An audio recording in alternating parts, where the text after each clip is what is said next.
Alhamdulillahi akbar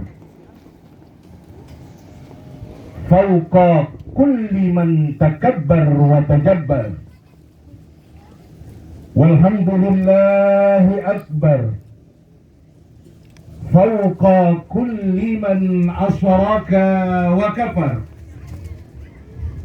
Summa alhamdulillahi akbar wa kullu ma siwallahi asgar. Ashhadu an la ilaha illallah wahdahu la syarika lah wa ashhadu anna sayyidana Muhammadan abduhu wa rasuluh sayyidul khalaiki wal bashar. Allahumma salli ala nuril anwar wa sirril asrar wa tiryakil adyan wa miftahi babil yasar sayyidina Muhammadinil mukhtar wa alihil athhar wa ashabihil akhyar adada ni'amillahi wa ifdalih. Hadirin yang dimuliakan oleh Allah Subhanahu wa taala. Wabil khusus kepada Bapak Raja Hitulama, Bapak Raja Hitumising. Ini adik-adik saya semuanya ini. Mudah-mudahan Allah kasih sehat, panjang umur, berkah dalam segala urusan-urusannya. Juga yang saya hormati yang mewakili dari Kementerian Agama. Juga yang sama-sama kita hormati Bapak Muhammad Saleh Tio yang mewakili Gubernur. Wabil khusus juga yang sama-sama kita hormati segenap panitia penyelenggara peletakan batu pertama Masjid Al Jazirah. Langsung udah ya, beserta seluruh keluarga besar masyarakat Batu Koneng. Yang mudah-mudahan pada pagi hari ini kita semua dimuliakan oleh Allah Subhanahu wa taala. Amin. Kenapa bangun masjid? Paling enak bangun kontrakan. Kalau bangun kontrakan kan dapat uang. Kalau bangun masjid keluar uang. Betul ke Sam? Ragu nggak ini? Kalau Habib habis bicara begini ragu nggak? Ah, masjid ganti sudah dan kontrakan. Begitu. Masjid ini adalah bangunan yang pertama kali dilakukan oleh Nabi besar Muhammad sallallahu alaihi wasallam. Karena Nabi Muhammad ini adalah uswah, suri teladan buat kita. Maka dimanapun kita datang, dimanapun kita hadir, sebelum bikin rumah, bikin masjid dulu. Baru rumah-rumah itu berkah. Nah ini biasanya nih orang-orang buton ini. Orang-orang buton itu sebelum pada bikin rumah itu bikin masjid dulu. Jadi rupanya mereka yang mengamalkan ajaran Nabi Muhammad ini. Betul-betul. Kenapa hadirin? Nabi Muhammad hijrah datang sampai ke Madinah. Itu sebelum beliau bangun rumah untuk dirinya, beliau bikin dulu masjid. Yang hari ini kita datang ziarahi selalu ke sana, Masjid Nabawi. Itu didirikan dulu oleh Nabi. Kenapa? Karena masjid ini dia memiliki dua fungsi. Fungsi vertikal dan fungsi horizontal. Yaitu masjid ini sebagai rantai bagi kita manusia. Rantai bagi orang Batu Koneng bikin masjid ini sebagai rantai. Rantai kemana? Rantai ke atas. Rantai kepada Allah dan rantai kepada manusia. Makanya di dalam masjid itu ibadah yang kita lakukan, pekerjaan yang kita lakukan di dalam masjid cuma dua saja. Yaitu antara takbir dan salam. Orang kalau datang ke masjid pasti dua yang dikerjakan. Takbir dan salam.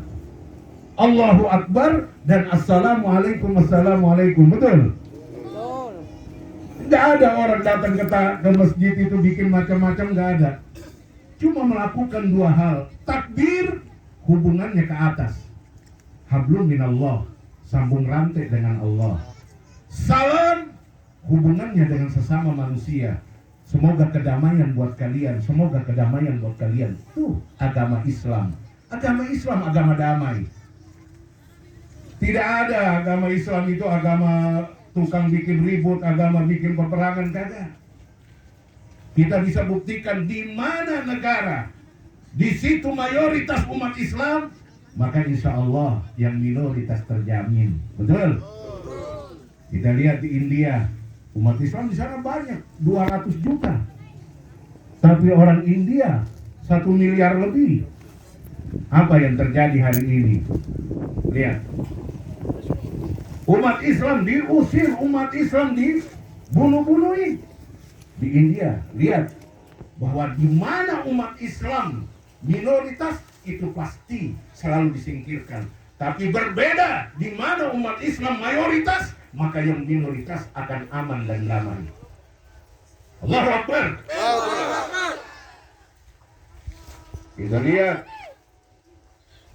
di Cina. Umat Islam sama, jumlahnya ratusan juta juga di sana.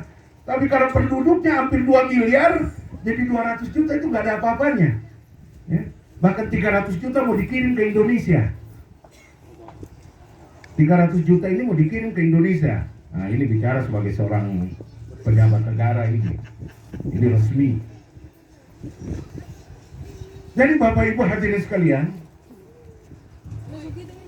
di Cina kita lihat suku Uighur. Uighur pun disiksa, dibasmi, dibunuh. Bahkan sampai-sampai perempuan yang berjilbab kayak begini sudah tidak ada. Suruh buka jilbabnya. Yang laki-laki dimasukkan semua di karantina, di penjara. Bukan hanya ribuan, puluhan ribu, ratusan ribu yang di penjara. Tapi rupanya sang pemilik alam semesta tidak diam. Sang pemilik daripada agama yang mulia yang kita anut ini, inna dina indallahil Islam. Sesungguhnya agama yang diakui oleh Allah itu hanya Islam. Tidak diam ketika Islam itu diganggu. Kenapa? Karena Allah katakan di dalam Al-Quran, inna nahnu nazzalna dzikra wa inna lahu lahafizun. Saya yang menurunkan Al-Quran, saya yang menurunkan Islam, dan saya yang akan jaga, kata Allah.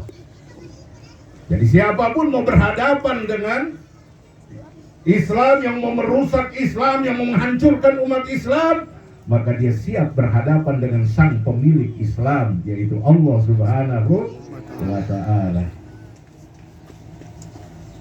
Sekarang bukan hanya perempuan-perempuan yang pakai tutup. Di Cina sekarang laki-laki, tua muda sampai anak kecil semua pakai jilbab tutup habis. Jadi Allah malas langsung. Umat Islam di karantina langsung, mereka semua di karantina, diisolasi, masuk ke rumah, rumahnya digembok sampai mati di dalam. Itu bukan hanya puluhan, tapi ratusan ribu yang mati. Ditaruh, dikumpulkan di hotel. Sudah kumpul semua ribuan orang di hotel, hotelnya dibakar. Luar biasa. Padahal Allah tidak turunkan macam-macam. Ini kita ingat peristiwa daripada Nabi Ibrahim alaihissalam. Nabi Ibrahim alaihissalam, ketika beliau menyebarkan Islam, maka beliau dimusuhi oleh Raja Namrud beserta pasukannya. Raja Namrud ini termasuk raja sombong. Dia mengatakan dirinya sama seperti Fir'aun, ana rabbukumul a'la. Saya ini Tuhan kalian yang paling tinggi, ngaku Tuhan. Maka ketika Nabi Ibrahim mengajarkan bahwa Tuhan adalah Allah, Nabi Ibrahim ditangkap, Nabi Ibrahim dimasukkan di pembakaran, dibakar 40 hari 40 malam. Tapi setelah itu Nabi Ibrahim keluar, jangankan badan yang terbakar, bajunya pun tidak terbakar. Kenapa? Allah yang jaga dia. Karena tidak puas juga, maka Ibrahim dan umat-umat Islam yang saat itu mengikuti beliau, orang-orang beriman, Namrud mempersiapkan 700.000 pasukan, 700.000 tentara. Untuk apa? Untuk menangkap Ibrahim dan membunuh umat mukmin yang saat itu jadi pengikut Ibrahim. Maka ketika sudah gelar pasukan, 700.000 pasukan dengan senjata komplit, saat itu Nabi Ibrahim cuma angkat tangan, ya Allah, ya Rabb, turunkan kepada Namrud dan bala tentaranya, tentaramu yang paling lemah. Nabi Ibrahim tidak minta tentaranya yang paling hebat. Kalau tentara paling hebat itu gunung dia meletus. Tentaranya yang hebat itu laut dia tsunami. Tapi Nabi Ibrahim tidak minta itu.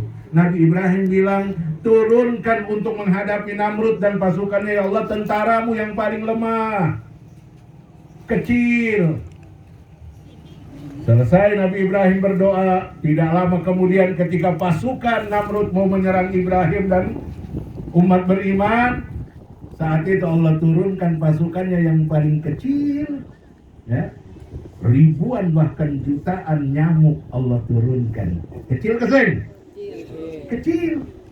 Allah turunkan nyamuk, dan nyamuk itu ketika menyerang pasukan-pasukan Namrud, mereka menggigit, itu habis darahnya, habis dagingnya, satu saat itu juga tinggal tulangnya. 700.000 semua tinggal tulang. Nyamuk. Lalu Namrud setelah lihat pasukannya habis, dia lari. Kemana dia lari? Dia lari ke dalam istananya. Ketika dia lari sembunyi di dalam istananya, maka Raja Nyamuk bilang, kamu raja, saya juga raja. Raja lawan raja. Akhirnya Raja Nyamuk dia masuk ke dalam istana Namrud, dan dia cari-cari Namrud sembunyi di mana. Masuklah ke lubang hidungnya. Masuk ke lubang hidungnya, Allah takdirkan ini dia tidak mati, dia masuk terus sampai masuk ke dalam kepalanya. Yang terjadi, Namrud udah sakit luar biasa, dia suruh pukul kepalanya. Dia suruh tentaranya pukul kepalanya, keluarganya pukul tentaranya. Masih juga sakit, akhirnya dia benturkan kepalanya di tembok sampai mati dengan kepala pecah. Hanya lawannya nyamuk. Cina sebesar itu nggak perlu nyamuk. Allah turunkan tentara lagi yang paling kecil yang kagak kelihatan. Corona. Hah? Virus. Corona itu baru corona. Belum Corolla, belum Toyota, belum Mercy.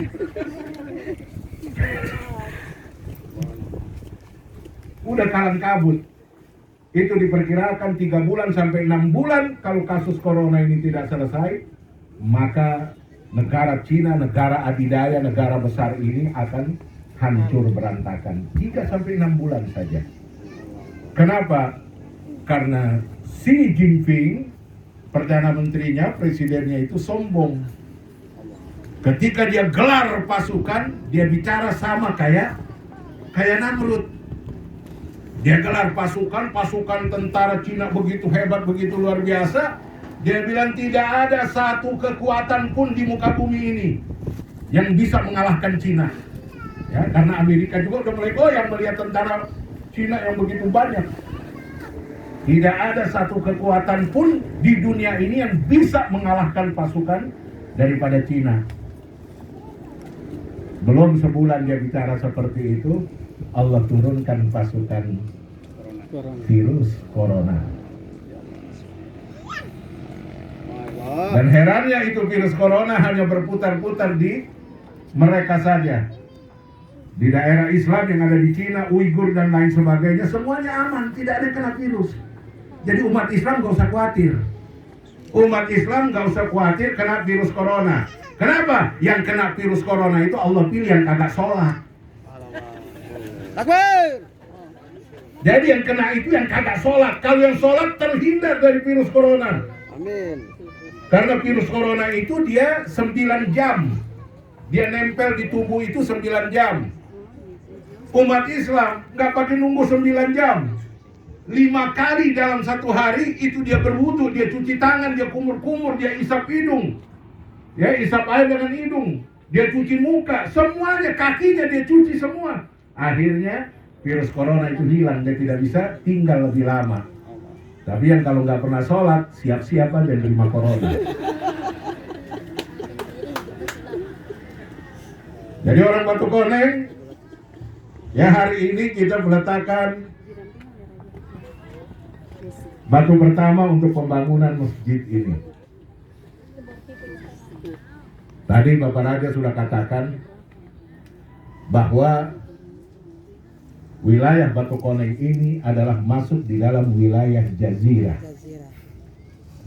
Jazirah mana? Jazirah Lehi itu, tidak ada Jazirah lagi di Ambon ini.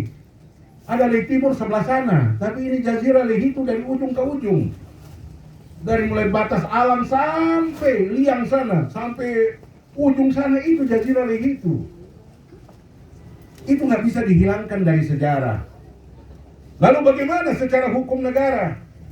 Sebelum negara ada, itu sudah ada yang namanya kerajaan-kerajaan. Kerajaan Islam dari mulai Samudra Pasai, kerajaan Islam Palembang, kerajaan Islam Siak, kerajaan Islam Banten, kerajaan Islam Demak, sampai kerajaan Islam Raja Ampat sana, semua ya termasuk kerajaan Islam di situ ini. Ketika kemerdekaan itu merengek-rengek, Presiden Soekarno minta kepada raja-raja yang semua mayoritas ini adalah umat Islam, minta supaya bisa bersatu di dalam NKRI, supaya didukung ini NKRI itu, supaya raja-raja semua kalau bisa dilebur. Bapak Ibu hadirin sekalian, ini kerajaan ini bukan hanya raja saja, tapi dia ada masyarakat, dia ada tanah, dia ada wilayah. Kalau andai kata dilebur, bagaimana?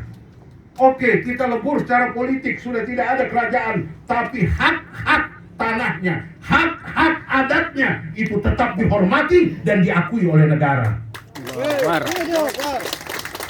Itu ada di Undang-Undang 18B ayat 1. Bahwa negara mengakui dan menghormati ya, hak-hak daripada wilayah selama NKRI ini masih ada. Kalau NKRI ini udah bubar, ya balik lagi kepada raja-raja nongol lagi.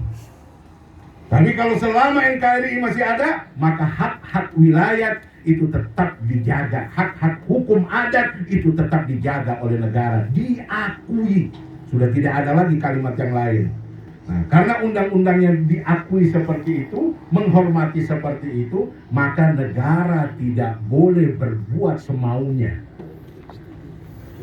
Negara kalau berbuat semaunya cepat hancur. Negara berbuat zalim cepat hancur. Contoh-contoh udah terlalu banyak. Mau tiru gaya Fir'aun, hancur Fir'aun. Mau tiru gaya Namrud, Namrud hancur. Mau tiru gaya siapa lagi? Oleh karena itu, kita butuh ada masjid. Kita butuh ada masjid untuk apa? Untuk bisa menjadikan kita orang-orang baik, menjadikan kita orang-orang soleh yang bisa menjadi wakil Tuhan, wakil Allah di muka bumi. Kita disuruh, Nabi Adam disuruh turun ke muka bumi ini untuk menjadi khalifah, untuk ngurusin ini dunia supaya jadi baik. Dan masjidlah sebagai tempat untuk menyambung itu. Ya, rantai kepada Allah diperbaiki lewat sholat. Jadi jangan masjid udah dibangun terus orang Batu Koneng tidak isi. Hah? Ini tiap tahun ketemu Bapak Raja, ketemu sidak di sini. Kalau sudah bangun terus tidak diisi ini, sama-sama nih pelecehan buat kita ini. Ini pejabat negara pagi-pagi subuh-subuh tidur-tidur harus berangkat ke sini. Untuk apa? Hanya untuk ini saja. Bapak Raja dari itu datang ke sini. Pak Saleh datang ke sini, dari Kamil datang ke sini. Semua kenapa? Ini nggak pernah kejadian ini. Ini seumur hidup ini buat orang Batu Koning ini. Betul. Seumur hidup ini nggak bakal lagi terjadi yang kedua kalinya. Kecuali nanti kita bikin lagi. Kecuali kita bikin lagi majelis besar. Amin. Majelis Al Jazeera. Amin. Yang udah dipagar ini. Siapa yang pagar ini? Hah? Ini tanah itu ini jangan main pagar-pagar aja. Orang Batu Koning ini habis sudah datang di sini orang pagar dong diam saja. Bodoh-bodoh kah? Ini orang itu punya. Siapa saja nggak boleh mengakui. Kalau mengakui mesti ada alasannya. Dari mana dia dapat itu tanah? Itu aturan main. Negara mengakui itu hak. Betul Habib. Masa dari Jakarta mesti turun ke sini lah? Ketemu garam. Sudah ada masjid Al Jazeera, Majelis Taklim Al Jazeera. Ini Habib baru saja dapat tanah lagi di Kaltim, di tempat ibu kota negara, di Penajam situ. Dapat tanah 30 hektar untuk membangun pesantren internasional di Kaltim. Sekarang di perbatasan Bogor lagi berjalan pembangunan pesantren internasional. Dan setelah dibangun itu Habib wakafkan semua. Jangankan pesantrennya, jangankan tanahnya, diri Habib sendiri sampai hari ini tetap Habib wakafkan untuk Islam. Allahu Akbar. Begitu hadirin, ini tanah Allah. Kalian cuma tinggal patok-patok saja. Datang ke dunia ini bawa tanah. Ini tanah Allah. Kalau kalian patok, kalian pakai, kalian gunakan yang bikin Allah senang, yang punya tanah, betul? Allahu Akbar. Begitu, bikin masjid, Allah senang. Bikin majelis taklim, Allah senang. Jangan bikin buat tempat-tempat maksiat, Allah murka. Oleh karena itu, mudah-mudahan ini sambutan apa tausiah ini?